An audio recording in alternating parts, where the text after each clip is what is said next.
At the next junction, Thomas waited to chuff to the washdown. Then he saw a very big puddle right beside James. Here I come, James! Splish, splash, splosh! And Thomas steamed away laughing. Muddy rainwater had splooshed all over James and all over the ripe strawberries on his flatbed. Blistering boilers! These strawberries were for Alicia Bottie's cakes! Now they're ruined. This is fun! Splish, splash, splosh! I'll soon need a wash! And Thomas puffed on happily. Ahead of him was a very big puddle. My! This is the biggest puddle ever! Here I come! Splish, splash, splosh! Then there was trouble. Muddy water flew high into the air and splooshed down all over Alicia Bottie and Sir Topham Hatt. Thomas! Thomas screeched to a stop and reversed slowly. He saw that he had splish, splash, splashed Alicia Bottie and Sir Topham Hatt. Cinders and ashes! Look what you've done to Miss Bottie. She's soaked. Also, Thomas, I hear from the dairy manager that you ruined the flour and strawberries for Miss Bottie's grand tea. This is a disaster. Thomas felt terrible. He tried to puff forward, but he couldn't. Oh, no. The big puddle had put out his firebox. This game isn't fun anymore. It's all gone wrong. Thomas heard Rosie's whistle. Rosie, please help me. I've splish, splash, splashed into trouble. Oh, dear, Thomas. Of course I will. Don't worry. Thank you, Rosie. Now, I can't go to collect Sir Topham Hatt and Alicia Bottie. Would you take my special for me? Of course I will. I'll go right away.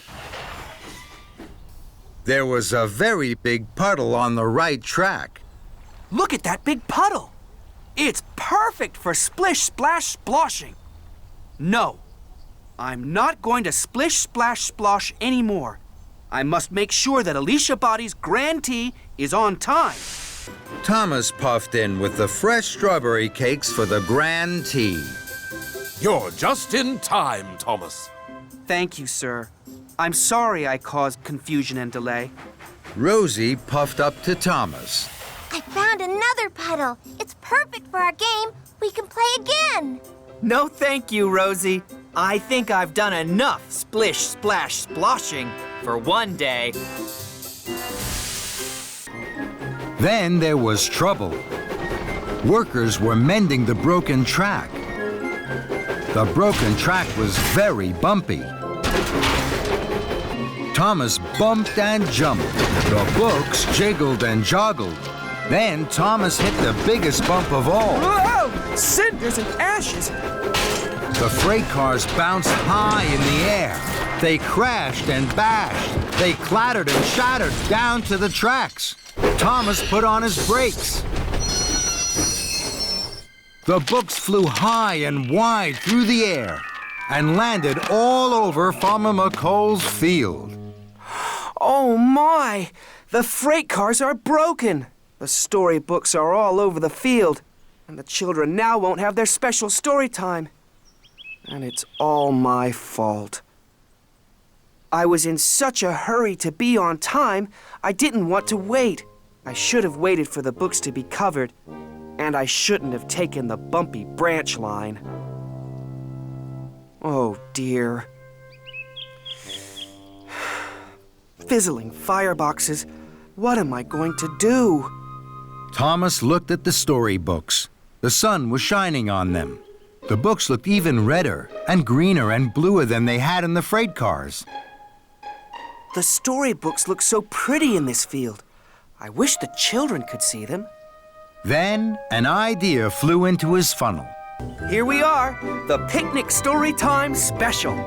The children cheered. They could see all the different colored books in the field. They were very excited. This was the best story time ever. Thomas watched as the children ran onto the field. They each picked up a book, and their teacher began to read with them. This is a story, children, all about a little boy. A little boy who didn't like waiting. He didn't like waiting because he thought he'd miss out on all the good things. But then he found out that good things are worth waiting for.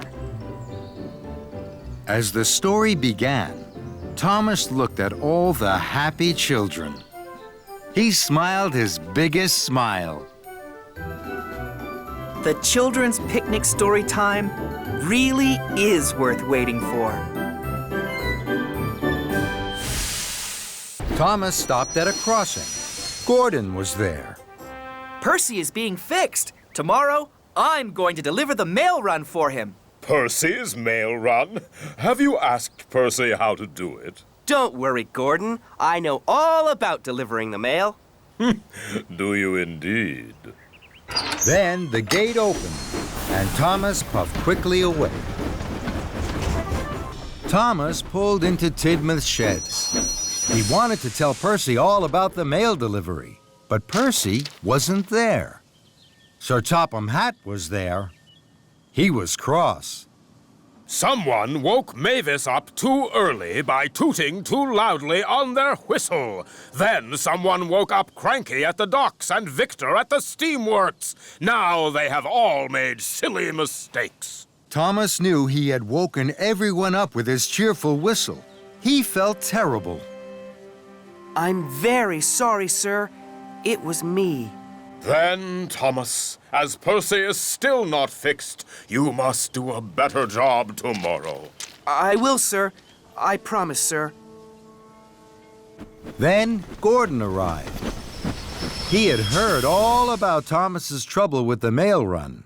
You were right, Gordon. Delivering the mail is a hard job. I should have asked Percy what to do. And this time, I will. That evening, Thomas visited Percy at the steamworks. He asked him all about delivering the mail, and Percy told him all about being quiet. The next morning, Thomas set off early, pulling the mail cars. He stopped at the quarry. This time, he didn't blow his whistle. He puffed very quietly so that he didn't wake Mavis. Next, Thomas stopped at the docks. He didn't blow his whistle here either. And he didn't wake Cranky up.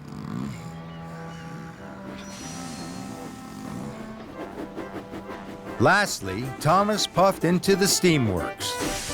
He dropped off the mail, and he didn't blow his whistle once. Victor stayed fast asleep. But Percy had woken up early to see his best friend Thomas. Well done, Thomas. You did everything right. Thank you, Percy. Now I know the most important thing about delivering the mail. You have to do it quietly. Percy was so happy for his friend that he wanted to toot out loud. Then he looked at Thomas. Thomas had fallen fast asleep. Sleep well, Thomas. And Thomas snored the sleep of an engine who had done a very good job.